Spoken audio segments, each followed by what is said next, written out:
and welcome to the first show of the semester of Sports Talk in the Burgh. I am Sam Dutch, and I am joined tonight by Nate Breisinger, Tyler Gallo, and John Hanna. Starting off tonight with some breaking news from the Pittsburgh Penguins. General Manager Jim Rutherford steps down. Why do you think he did this? And where do the Penguins go from here? Nate, we'll start it off with you tonight. You know, I don't really think there's a true reasoning behind why he stepped down. Now, there was a lot of skepticism whether he had a personal reasons, conditions, underlying conditions. Whatever it is, he's okay. Like, you don't want to wish something like that on anyone, but hopefully he is okay.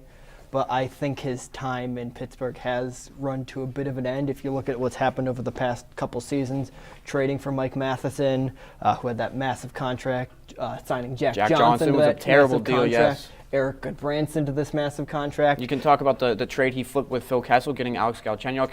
Had and a terrible career in was Pittsburgh. Flipped almost, 2 months later it was like. Only one first-round pick since he was hired in 14-15. He did bring 2 cups to the Penguins. Yeah, I think a lot of the bad deals overshadowed the good that he did in Pittsburgh. Winning 2 cups, bringing in guys like Kessel. Patrick Hornquist was a big trade that no one really thought. It was his first deal that he came in and made, trading James Neal to Nashville. But he's made a lot of good deals that people overlook. Yeah, and then also, they haven't really set up for the future. Obviously, Crosby, Letang, Malkin, they're not getting any younger. Their top prospects right now, Sam Poulin, drafted 2019, their lone first-round pick. Pierre-Olivier Joseph, who they got in that Kessel trade, is now playing on the Pens. And Kasper Bjorkqvist, who's 23 already. So it's not really set up for success headed forward. Yeah, I think right now with the win now mentality, it kind of hurt them, and it's sort of like how the Chicago Blackhawks are right now. They're going to go into a downward spiral, but Rutherford was trying to still set this team up to win, and I think he maybe realized that we're going into a bad direction.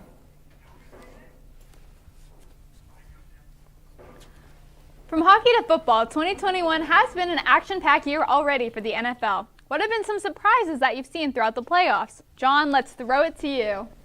Well, I'm going to start off with a good surprise. I loved the Bears-Saints game on Nickelodeon. I thought that was just a fun experience. You know, Nate Burleson, great play-by-play guy. I love watching him on Good Morning Football. But I loved the way Nate Burleson, did play-by-play for that game. It was just something different. Yeah, I agree. I think the Nickelodeon broadcast was really cool. But some of the surprises for me, I was sort of surprised in the NFC Championship game. There was no New Orleans Saints versus Green Bay Packers. Really thought Drew Brees would have gotten there, especially with this being most likely his last year, as he has not announced officially his retirement. But really hoping to see that, and I thought it was a surprise that the Buccaneers have done what they have done so far.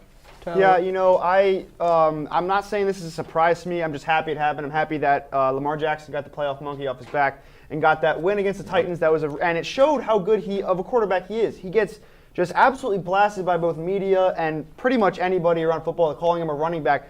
Dude is a great quarterback, just gets no respect, and he, showed why he's so good, knocking off the Titans and, running all over them. Even though, people bring up that running back thing, he ran all over them. And then, running into a complete stone wall in that Bills defense. Yeah, there was a positive and a negative for Lamar Jackson in the playoffs. I really thought the Titans had the opportunity to win that game versus Baltimore, but Lamar Jackson and the Ravens go in there and defeat them, and then zero touchdowns, 1 interception in that game versus the Bills looked bad. I mean, they came back. They were down, and they came back in that game, and that was just a big game, and just finally, Lamar getting that monkey off his back, like I said earlier. So it's just good to see that he was able to get that win, and, he got knocked out in that Bills game, and Huntley came in and almost sealed the comeback, but it was not to be. Not really. If he didn't overshoot Marquise Brown by about 40 yards, maybe it would have been fine. But looking like rookie year Josh Allen there a little bit. Yeah, absolutely. So as the NFL regular season and playoffs come to a close, they were able to make it all the way through team shutdowns, COVID outbreaks, and travel restrictions. Now that the Super Bowl is coming up, who are your predictions for the 2021 NFL champions? Tyler, we'll start with yours. Yeah, well, while Tom Brady has the ability to instill fear in analysts like us for the Super Bowl, I think you got to go with Patrick Mahomes. I mean, this dude, they've sort of just been able to get that little get away from the schneid a little bit in the season. They had all these big leads and almost blew them. The teams came back, and as they got through the playoffs, I mean, they rolled through the Bills. Sorry, John, about that one. But they rolled through the Bills, and just this offense is too good. Travis Kelce, Tyreek Hill, and I mean, their running game is pretty much non-existent, but they make up for it with the ability to pass the ball deep and get it to guys like Kelce, Hill, and even I mean, Darrell Williams ran pretty well in that last game for the Chiefs. Yeah. The thing I'm not really worried about, well, more I should be worried about if I'm a fan of the Bucs, is the fact that if you do go, it's either Kelce or Hill. You try and guard one, the other one goes off. You saw it in that Bills game. Bills tried to guard both Hill and Kelce. Both of them went off. And then also, even guys like Edwards-Helaire, he's been a solid back for them this year. And I think that there's just too many offensive weapons for this team. Yeah, Edwards-Helaire has actually fallen off a bit coming into the playoffs, but he was solid early on, and then sort of just fell off a bit. But like you said, I think the Chiefs take this one 37-24. I just think they're, like you said, it's hard to guard one or the other, even when they're not supposed to be running. So I agree with the Chiefs picks. But the Bucs are a scary team. They have a lot of different options. And you never know with playoff Brady. Playoff Brady, if Antonio Brown comes back, Brown, Gronkowski, Mike Evans, all guys on the offensive front. Defense also can force turnovers. They got a scary defense. Devin White, Shaquille Barrett, local guy, Jordan Whitehead, who got hurt, forcing a fumble in that game versus Green Bay. But if he comes back, all those guys could be a really, really scary thing for Mahomes and the Chiefs offense. Yeah, and I think the Buccaneers defense started off really strong, and then they were just back and forth all season. But they've been able to string together a solid string of performances in the playoffs. So this game could really go either way, but I think the Chiefs come out on top. Now on to the team of our beloved Steel City. The Steelers started off strong with an 11-0 record, but they finished with 1-5. Who do you think is to blame this season for the breakdown? Nate, who do you think? Well, there's a lot of different things that you can go here with that went wrong with the Steelers, but really, in my opinion, it has to be the run game. There was the lack thereof. I mean, there really was no rushing offense for this team, and Big Ben had to do everything, whether or not that was a selfish decision of him to sort of shy away from the run game, but they were last in the league with 1,351 rushing yards on the season. They had nothing going for them. No offensive production from Connor, Benny Snell, Anthony McFarland, no one. And Tyler, I see you also have an offensive player on there. Yeah, I mean, it's not just Juju Smith-Schuster. I think as a whole, the social media antics just became a distraction throughout the season, and especially when they can't back them up on the play on the field. I mean, Juju never passed 100 yards in a game this season, dancing on logos, getting absolutely blasted by Von Bell of Cincinnati. I'm pretty sure he had more TikToks than he had catches last. Oh, yeah, absolutely. And, the lack of the run game is a big part, but I think also, they went 1-5 after Chase Claypool tweeted losing, never heard of her. So, I mean, it can go down to that. There's a lot of reasons that this happened, and the team sort of ran out of gas too. But the social media antics are not a good look either way. Look, yeah, I understand. Well, I sort of have both the years in there with Randy Fiechner and the questionable play calling. Obviously, the run game not very helpful. Made Ben throw more than he had to. He's been getting out the ball a lot quicker, which I think you saw earlier in the season, but also that hubris, the dancing on logos. Josh Allen said, we'd let them do all the dancing, we'll show them on the field, to something to that extent. That's your buddy. I have to disagree, though, with the dancing. I really don't think that had much to do with them losing. I don't. I think they were a little cocky with it on TikTok and whatnot, but when it came to the play on the field, I think it was an overall team game, and I think it came down to the running game and Ben. Well, yeah, the wide receivers weren't bad by any means, they just were not great. So that the social media antics sort of just became a distraction, in my opinion. So with the Steelers season ending on a bad note, team leader Ben Roethlisberger has been catching some heat lately. Do you think this should be the end for him? Tyler, what are your thoughts? Well, I think unless the Steelers re-sign him, it pretty much is the end. I don't see any team giving him a starting job. Maybe he'll come in. He's under contract for another year, Tyler. He's cap hit of $41.25 million next year. I think that's a good reason for Ben to want to stay around. Obviously, Steelers don't want that against them, turning 39, coming off that bad injury. Well, hey, by the way, 2 years ago. lowest passing yards since 2012 for Ben in a full season. Granted, he was injured last year, but I think it's just at this point. Do they want to keep that money, or do they want to just get rid of him and eat that contract? I think this is also a good time for them to rebuild.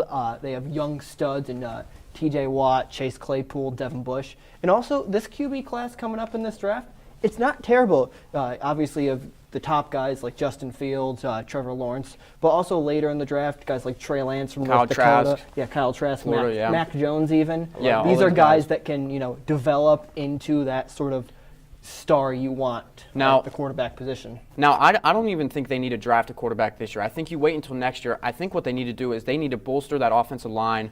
I think even get a running back with Najee Harris in the first round. But, Ben, it is time to go for him. Here's what you do. Mason Rudolph, Dwayne Haskins, you give them the opportunity to go and play. If one of them can, turn out to be a good quarterback, you sign them. If not, you go to the next year and draft a top 10, top 15 pick in the draft. You could also even see a stopgap, someone like, a Ryan Fitzpatrick. Obviously played well in Miami, questionable coaching there, put Tua in instead. But you never know. I think Fitzpatrick comes into this offense potentially. He plays well. Yeah, and, it's just, with the glut of quarterbacks that are coming in the next 2 years, they don't even have to get, like you said, they don't even have to get one. Yeah, there's a lot of options. It's not a need. There's a lot of options. They can, play down 1 year because there's other 2 teams in the division that are really, really good. So yeah, they have to match the play of the other teams in the division. So Now for every Steelers fan's worst nightmare, Le'Veon Bell and Antonio Brown face off in the Super Bowl. Which of these two players would you rather see win and why? John, who's your pick? Well, ironically, I'm not a Steelers fan, but I still have a horse in this race. I'm going Le'Veon, mostly because of AB. He ixnayed that potential trade to the Bills. he did not want anything to do with Buffalo. No, he didn't want anything to do with Buffalo. Now, obviously he was traded to Oakland, then traded to New England, then out for a little while. I think this one goes beyond the Pittsburgh-Buffalo debate with Las Vegas as well. Antonio Brown, just his whole personality, I think it's hard to root for. I think you got to go Le'Veon Bell here.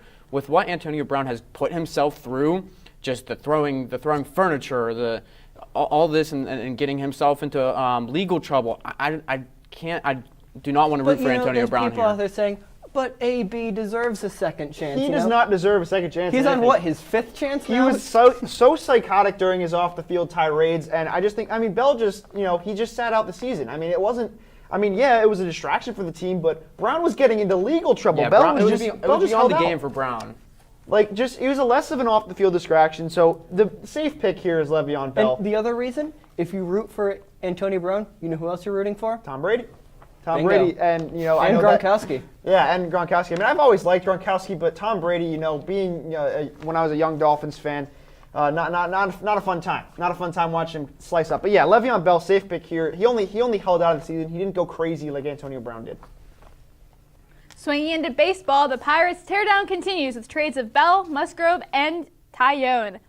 Even through all of this, why should Pirates fans stick with the team right now? What do you think, Nate? Off the top, this team is putting together, a great prospect pool for fans to watch in the future.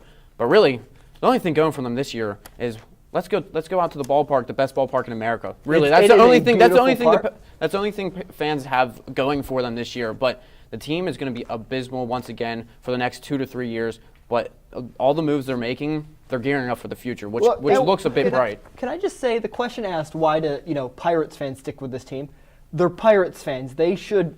If you're not going to choose to become a Pirates bandwagon fan right now, I think if you've been a Pirates fan for the past 5 years, you're stuck with this team. And obviously they're really growing. Guys like Nick Gonzalez, Cabrian Hayes, O'Neal Cruz, Miguel Yajure, who they got in that Tyone trade with the Yankees.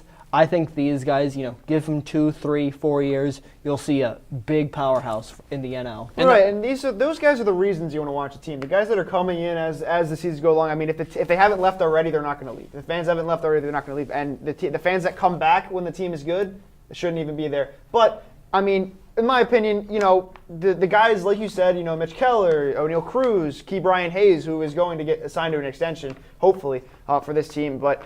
Those are the guys, the reason you want to go to the ballpark. And, yeah, the ballpark is really nice and one of the best in the league. And this team with the rising talent they do have, and people like Cabrian Hayes, as we mentioned, they can put together scrappy wins, which is a good thing. They can compete still in the NL Central, not as good as some of the other teams like the Cardinals or even like the Reds who have put together a solid team. But they're still going to be a scrappy team, and it might be fun to watch for fans who are looking at the underdog. And now an announcement from the Baseball Hall of Fame. Bonds and Clemens, along with Schilling, requesting to not be on the ballot for his final year, don't get elected for the 9th year in a row. Tyler, do you think any of these players should be in the Hall of Fame, and why? Well, I've always been an advocate for Barry Bonds in the Hall of Fame. One reason why, steroids don't make you a better baseball player, they just make you stronger. And he was... Really? I'm a Bonds fan like you, but I think, steroids make you stronger. That makes you a better baseball fan. It takes steroids to hit a baseball? But you're telling me it doesn't... He reached Yeah, 762 home runs. But he was never indicted for using steroids, and neither was Clemens.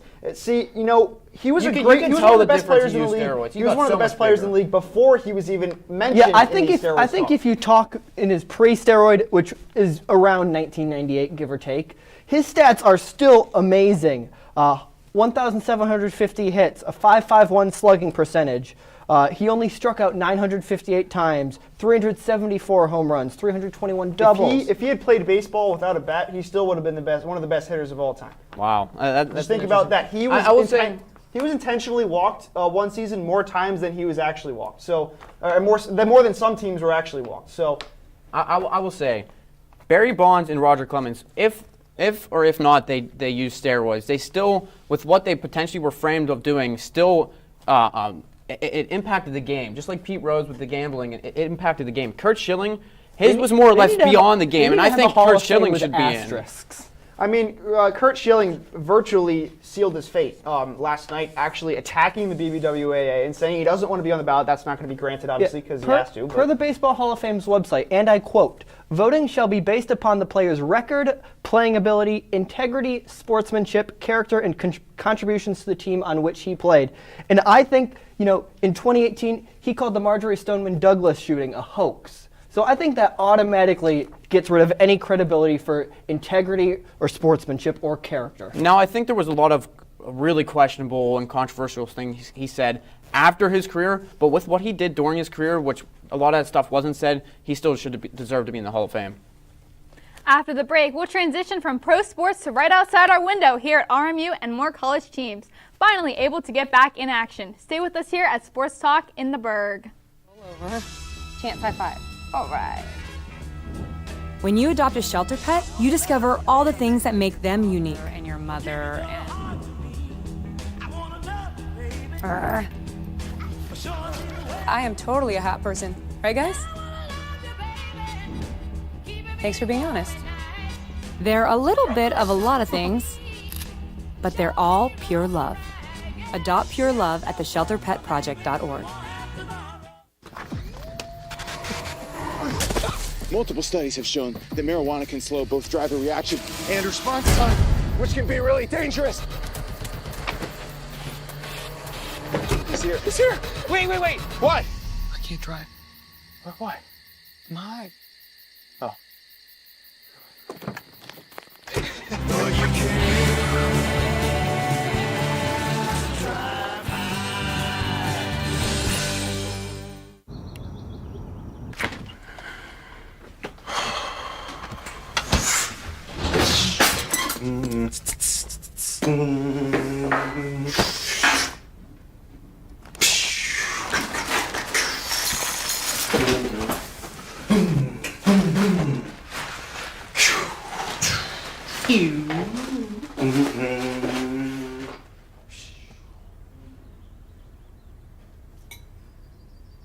STEM is precise, no margin for error. Dare to forget that. Dare to have fun with it.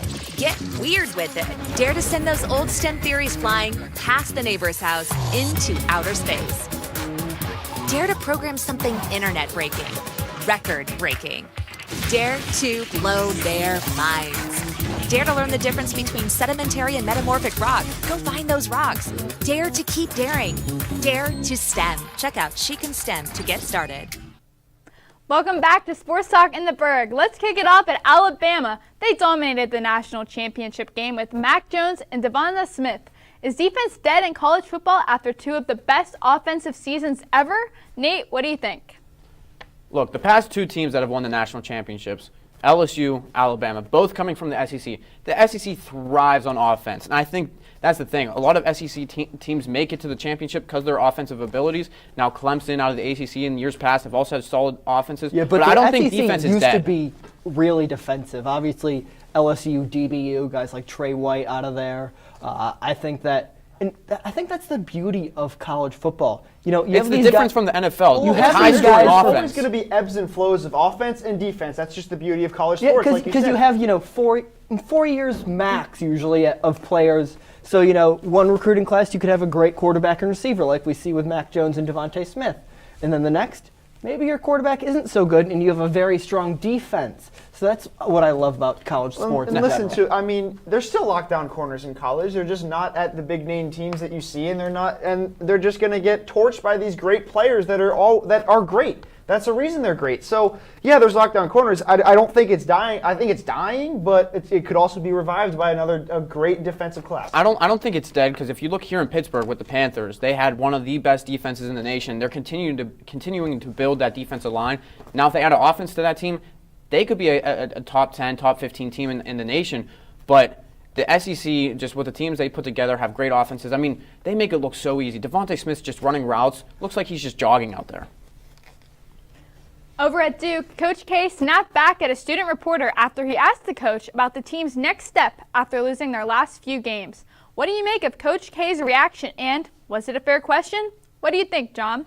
Well, I think I speak for all three of us right now. We're all student journalists, so we know what Jake Piazza was thinking. I don't know if he's related to your favorite player, Mike Piazza, Tyler. I wouldn't say Mike Piazza is my favorite player, but listen. I really don't know why people are mad about it, because we've seen this happen not to students, but Bill Belichick saying, "We're on to Cincinnati," or Marshawn Lynch, "I'm just here so we don't get fined." We've seen this happen before with interviewers getting mad at the interviewees, and I think it's a more than fair question. Well, yeah, and we've all asked coaches about how they prepare for the next game. That's just in the nature of journalists. But for Piazza to travel all the way to Kentucky from North Carolina and then just get shot down by Mike Krzyzewski, I mean, Coach K can't let the actions of others dictate his responses in that situation. I think he's out of line there. I mean, look, I agree with you, Gallo. We all ask that question. For me, Derek Scully, I always ask him that question of what's going ahead for the men's hockey team. But I think maybe the reporter should have watched out for that with what Duke's been going on with this season, because they were 5-5 after that loss to Louisville. I mean, really, it has not been going well for Duke this year compared to where they're always such a dominant program in college basketball. And now time for the team nearest and dearest to us, RMU. Men's basketball is 3-7 overall and 2-5 this season. Can the team rebound from this, or is it time to panic? Gallo, will pass it to you.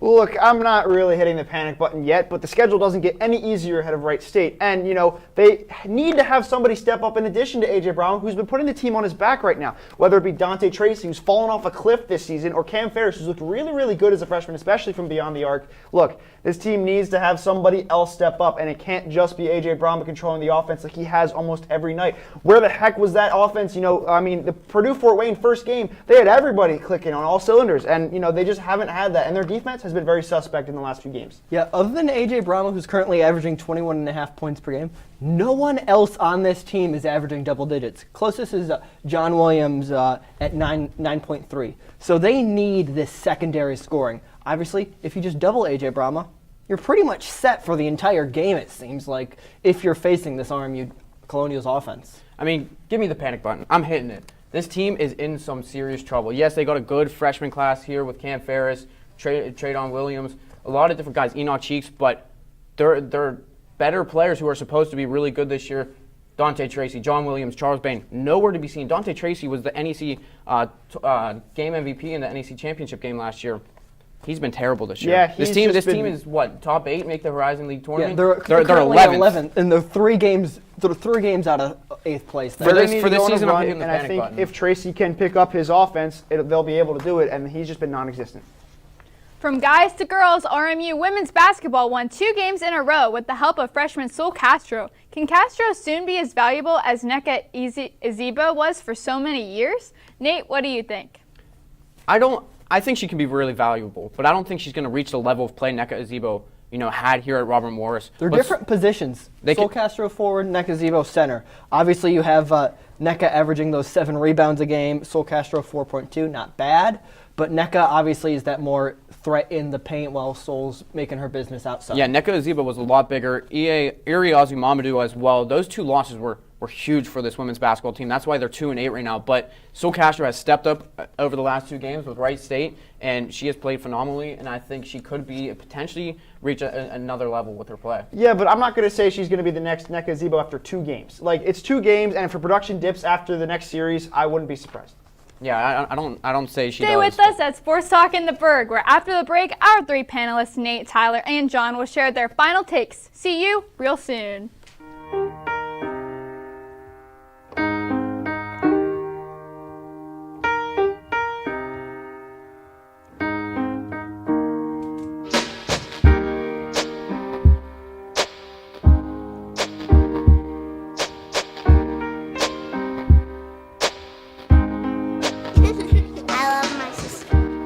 Doesn't see race. Love is love. What are you doing in there? What's that? I wouldn't do that. What are you doing? What are you looking for?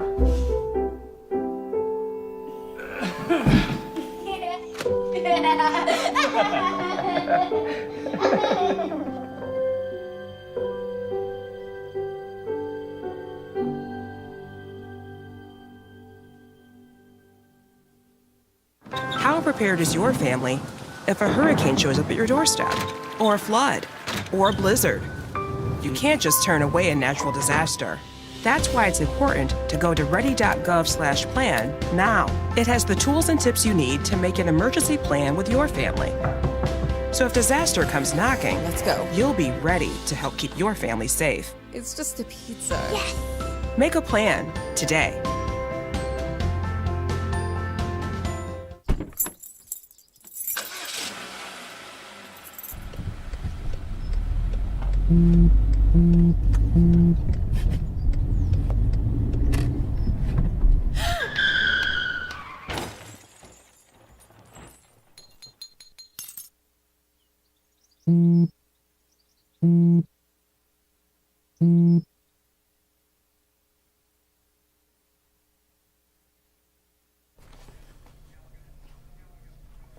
Whoa, that was quick. Welcome back to Sports Talk in the Burgh. And tonight, first up for final takes is Nate. Nate, take it away.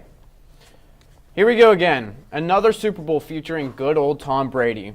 He has 10 Super Bowl appearances across his career, 5 more than any other quarterback in NFL history. Absolutely incredible. But Super Bowl 55 spotlight will not be on Tom Brady, but rather it will be on Kansas City's Patrick Mahomes. The gunslinger quarterback has emerged as the most potent and dangerous player in the league, with his deep threat pass game along with his ability to scramble out of the pocket. Just like Brady, Mahomes clinched his first Super Bowl championship at the age of 24. Mahomes is poised to win many, many more championships, including another one in 11 days. While Mahomes does not portray the same play style as other legendary quarterbacks, his approach has started a legacy that will see him win 7 Super Bowls across his career. Yes, I said 7. Passing Brady's NFL record, it is just the beginning of a legendary career in the making to become the greatest of all time for Patrick Mahomes. With the impending additions of Brandon Stone from LaSalle and Justin Winston from St. Bonaventure ahead of the 2021-22 season, the future of the men's basketball's front court is looking bright. With Stone standing at 6'11" and Winston checking in at 6'8", RMU seems to have finally found a true center in Stone, their first since Braden Burke transferred after 2016-17, and a suitable replacement for A.J. Brahma and Justin Winston, should Brahma not return for another year. Now, Winston averaged 8 points per game with the Bonnies and announced his transfer last weekend. These two, paired with Khalil Spear and Pat Subnik as the future forwards for Robert Morris, should yield great results. Especially with Stone and Winston both coming from the Atlantic 10, their production should only increase as Spears has from transferring over from Bucknell in the Patriot League. Coach Schul has to be happy that he netted these 2 transfers. Bottom line, the guard depth looks amazing for the near future for the Colonials. Well, up in Lake Placid, the National Women's Hockey Team, or NWHL, I know there's a lot of news this week regarding Barstool's CEO Erica Nardini in the league, but the effect that Barstool has had on sports media world in general is a whole nother can of worms, and we simply don't have time for that right now. However, right now, the league is currently taking part in an abbreviated 2-week season at Herb Brooks Arena in Lake Placid, New York, with all games being streamed on Twitch TV, much like our beloved Sam Goldberg does all day. And I think the league needs more love. I watch a few of the streams, and for lovers of the sport of hockey, they're great to watch. The announcer group of Steve Goldstein, Josh Appel, and Josh Eastern provide fun, in-depth commentary that actually reads the Twitch chat and comments on both the games and incoming messages. And the NWHL not only provides an alternative to NHL hockey in the daytime, but these players provide a great role model to young girls everywhere. A message which gets more and more diluted when people on Twitter decide to degrade any sort of highlight from a women's sports league with replies like, "Who cares?" Well, thank you all for watching Sports Talk in the Burgh. We'll see you in 2 weeks, and have fun. Stay safe.